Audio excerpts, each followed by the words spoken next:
Bienvenidos. Hoy nos adentramos en la mente y por supuesto en la música de una de las figuras más complejas y monumentales de la historia, Gustav Mahler. A lo largo de este análisis vamos a explorar esas fuerzas psicológicas que no solo marcaron su vida, sino que se convirtieron literalmente en la materia prima de sus colosales sinfonías. Vamos a empezar con esta cita, porque es, en esencia, la clave de todo. No son solo palabras, son el autorretrato de un alma. Mahler está condensando aquí una experiencia de alienación que le acompañó durante toda su vida. Y fíjense, no describe solo circunstancias externas, sino una identidad que se construye desde la carencia, desde la exclusión. Bien, para entender esta sensación tan profunda de desarraigo, vamos a usar un marco teórico muy específico.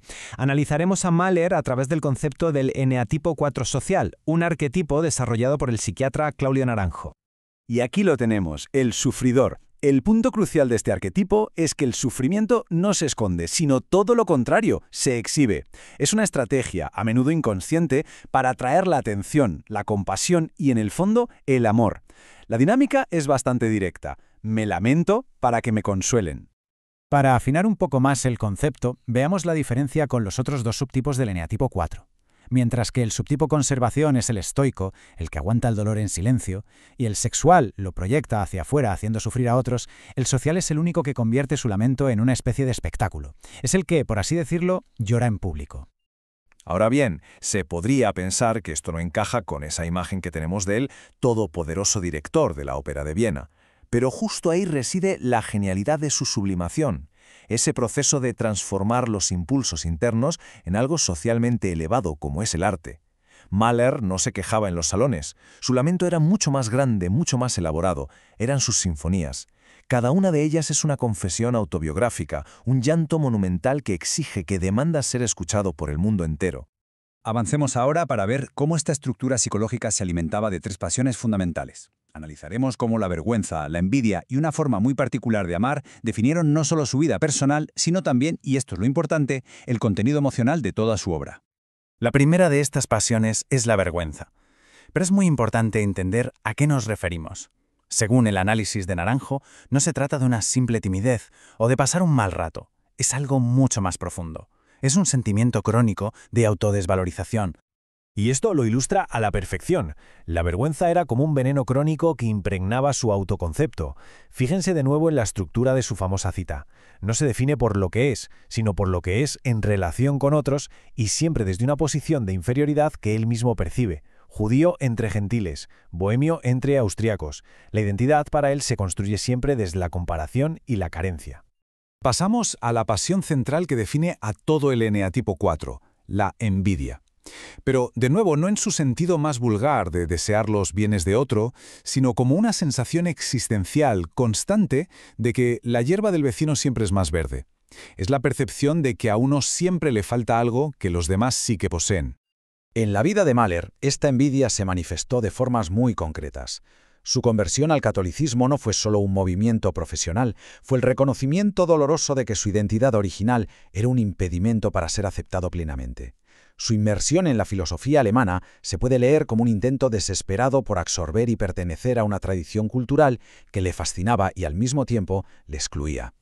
Y finalmente llegamos a la tercera pasión, el amor. Para el eneatipo 4, el amor a menudo se convierte en lo que se ha denominado amor-enfermedad. Es una necesidad voraz del otro, casi caníbal, que por su propia intensidad, por su propio exceso, acaba frustrándose a sí misma. Es una adicción al amor que nace de un profundo sentimiento de carencia interna. Y no hay mejor ilustración de esta dinámica que la carta de 22 páginas que le escribió a su futura esposa, Alma Hindler. Esta exigencia de que ella abandonara su propia carrera como compositora no nace de una simple arrogancia machista. Nace de la profunda ansiedad del eneatipo 4, que teme ser eclipsado, que necesita que nada ni nadie en su entorno le recuerde su propia e intolerable sensación de insuficiencia. La reacción de Mahler cuando descubre la infidelidad de Alma es un caso de estudio. En lugar de explotar en ira, como haría otro tipo de personalidad, se derrumba, se echa la culpa a sí mismo. Esta es la llamada posición depresiva, un mecanismo psicológico donde la agresión, en vez de dirigirse hacia afuera, se vuelve contra uno mismo. Su respuesta no es la confrontación, es la culpa paralizante, la visita a Freud y un intento tardío y desesperado por reparar el daño, promoviendo la música que él mismo le había prohibido componer. Habiendo explorado la psique, Veamos ahora cómo esta necesidad casi estructural de sufrir se convirtió en el motor y en la materia prima de su arte. Cómo Mahler no solo expresó el dolor, sino que lo convirtió en el eje central de toda su creación. Y el ejemplo más escalofriante y trágico de esto son los Kindertotenlieder. Lo que vemos aquí es una cronología terrible. Mahler compuso estas canciones sobre la muerte de los niños cuando sus propias hijas gozaban de perfecta salud. Años después, la tragedia se hizo real. Él mismo se sintió culpable, como si al haber imaginado el sufrimiento lo hubiera invocado. Esto nos lleva a una conclusión fundamental. El punto clave es que Mahler no era una víctima pasiva del sufrimiento. Lo elegía, lo cultivaba, rechazaba activamente la satisfacción porque era incompatible con su programa artístico. Necesitaba su insatisfacción, su lamento, como el combustible indispensable para su maquinaria creativa. Y así llegamos a la síntesis final. Vamos a ver cómo toda su identidad, su legado e incluso su famosa profecía sobre su propio reconocimiento futuro se construyeron sobre esta neurosis del lamento.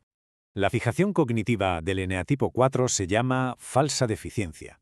Es literalmente la incapacidad de ver el vaso medio lleno. Es una perspectiva existencial donde la identidad se construye a partir de lo que falta. Mahler era un maestro en esto. No era un compositor incomprendido. No era un director odiado y respetado. Siempre la carencia por delante. Su famosa profecía «Mi tiempo llegará» es el ejemplo perfecto de esto. Por un lado, fue una predicción acertadísima. Hoy es uno de los compositores más interpretados. Pero por otro lado, es una profecía autocumplida. Al postergar el reconocimiento pleno al futuro, se garantizaba la insatisfacción en el presente, que era justo el estado emocional que necesitaba para seguir creando.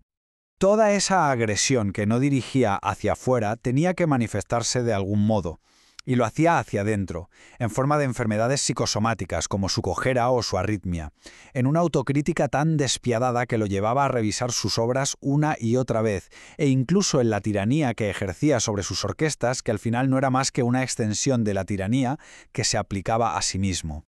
Y este detalle final es absolutamente revelador, sus últimas palabras. Incluso en el lecho de muerte, la comparación. No era suficiente morir siendo Gustav Mahler. Su mente se aferró al ideal inalcanzable, al genio contra el que sintió que siempre se había medido y, por supuesto, siempre había salido perdiendo. Es el acto final de la falsa deficiencia. En resumen, la figura de Mahler es quizá el ejemplo más sublime de una neurosis convertida en arte. No ocultó su vergüenza, ni su envidia, ni su sensación de inferioridad. Al contrario, las tomó, las magnificó a una escala cósmica y las transformó en un lenguaje universal que, más de un siglo después, sigue conmoviéndonos profundamente. Cerramos entonces con una pregunta que va más allá de Mahler. Examinar esta conexión tan íntima entre su dolor y su genio nos obliga a cuestionar la naturaleza misma de la creatividad. ¿Es la insatisfacción un motor indispensable? ¿Podría un artista plenamente satisfecho encontrar el impulso necesario para crear grandes obras? Es una idea inquietante que queda para la reflexión.